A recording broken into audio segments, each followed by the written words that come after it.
Shalom jemaat Tuhan, selamat pagi. Tuhan Yesus memberkati kita dimanapun Bapak Ibu berada. Biarlah kita terus semakin semangat, mata hati kita semakin dibukakan oleh Tuhan lewat Roh Kudus, sehingga kita bisa mengerti maksud abadi Allah, mengerti hidup kita, bahwa diri kita bukan tentang kita tapi tentang Tuhan. Dan ketika ada di dalam keluarga Allah, dalam bait Allah, di dalam gereja, kita mengerti bahwa gereja bukan tentang organisasi, gereja bukan tentang acaranya, gereja bukan tentang pendeta-pendetanya, tetapi gereja cerita dan tentang rumah Tuhan yang dia rindukan dan dia harapkan. Gereja bicara tentang tubuh Kristus, gereja bicara tentang bait Allah, tempat Roh Kudus. Gereja bicara tentang, dia coba ilustrasikan tentang hubungan pernikahan. Gereja bicara tentang keluarga. Karena itu penting sekali kita memahami, sehingga kita bisa melihat hari-hari ini gereja yang dipenuhi dengan kemuliaan Allah, kemuliaan Kristus. Betapa hebatnya kuasanya yang bekerja, yang dilakukan dalam Kristus lewat kematian dan kebangkitannya. Di Efesus 1 kita butuh untuk memahami gereja sebagai tubuh Kristus yang memenuhi semua dan segala sesuatu. Gereja yang adalah tubuh, dan Yesus diberikan kepada gereja, kepada jemaat sebagai kepala, dan jemaat adalah tubuhnya, kepenuhannya yang akan memenuhi semua dan segala sesuatu. Karena itu butuh pewahyuan. Di pasal 2 kita lihat gereja, kemuliaan Kristus turun menjadi tempat tinggal Allah, ketika gereja itu menjadi apa? Menjadi bait Roh Kudus, rumah Allah. Bagaimana bangunan itu tersusun rapi, terikat, semua menuju kepada satu hal, yaitu Kristus sebagai kepala. Kita sengaja, kemarin saya sudah menyampaikan bagaimana gereja atau kemuliaan Allah di dalam kemah sembayang. Begitu luar biasa sekali kita lihat.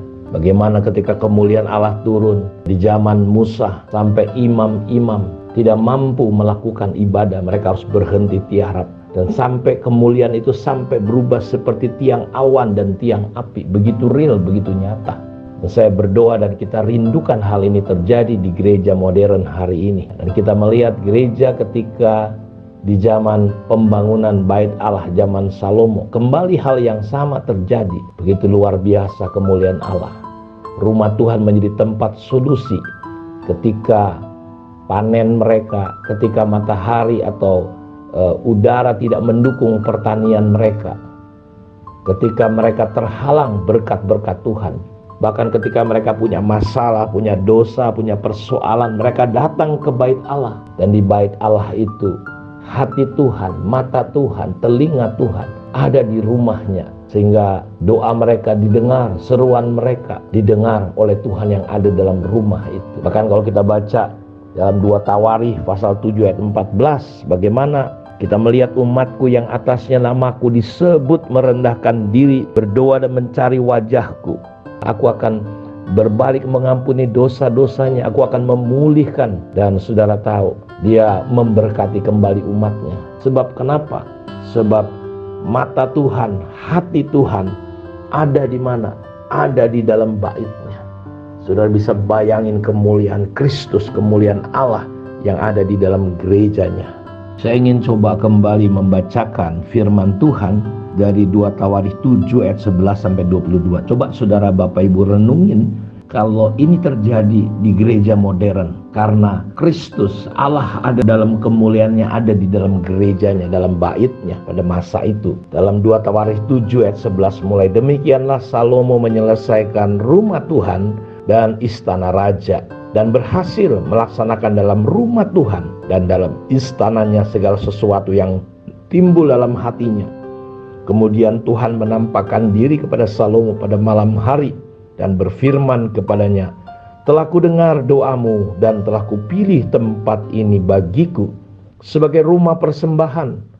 Bila mana aku menutup langit, coba perhatikan, ketika langit tertutup, umat Israel, umat Tuhan tidak bisa menikmati bagaimana lahan mereka bisa bertumbuh baik. Ketika Tuhan menutup langit karena dosa-dosa mereka, sehingga tidak ada hujan. Dan bila mana aku menyuruh belalang memakan habis hasil bumi, Dan bila mana aku melepaskan penyakit sampar di antara umatku, dan umatku yang atasnya namaku disebut, perhatikan Bapak Ibu, ketika nama Tuhan disebut di baitnya, di rumahnya, di gereja Tuhan di hari ini, lalu mereka merendahkan diri, berdoa dan mencari wajahku, lalu berbalik dari jalan-jalannya yang jahat, maka aku akan mendengar dari surga dan mengampuni dosa mereka.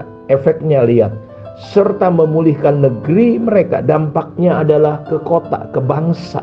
Gereja kita yang dipenuhi dengan kemuliaan Kristus, dampaknya itu adalah ke negeri. Sekarang mataku terbuka, bayangin, mata Tuhan terbuka melihat kemana, ke baitnya, ke gereja. Dan telingaku menaruh perhatian kepada doa dari tempat ini. Sekarang telah kupilih dan kukuduskan rumah ini, supaya namaku tinggal di situ. Waduh, dahsyat sekali. Makanya Yesus berkata, kamu belum pernah berdoa meminta dalam namaku. Apa saja yang kamu minta dalam namaku, aku akan berikan. Karena apa? Namaku tinggal di situ untuk selama-lamanya. Maka mataku, bukan hanya nama Tuhan digunakan, tetapi mata Tuhan, hati Tuhan akan ada di situ sepanjang masa mengenai engkau jika engkau hidup di hadapanku.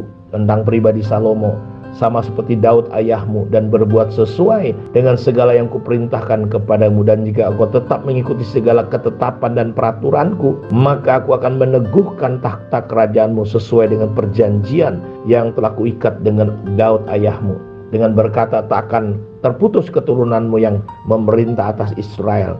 Tetapi jika kamu ini berbalik dan meninggalkan segala ketetapan dan perintahku yang telah kuberikan kepadamu, dan pergi beribadah kepada Allah lain dan sujud menyembah kepadanya, maka aku akan mencabut kamu dari tanahku yang telah kuberikan kepadamu, dan rumah ini yang telah kukuduskan bagi namaku akan kubuang dari hadapanku, dan akan kujadikan kiasan dan sindiran di antara bangsa-bangsa. Dan setiap orang yang lewat rumah yang akan ditinggikan ini akan tertegun dan berkata, apakah sebabnya Tuhan berbuat yang demikian kepada negeri ini dan kepada rumah ini?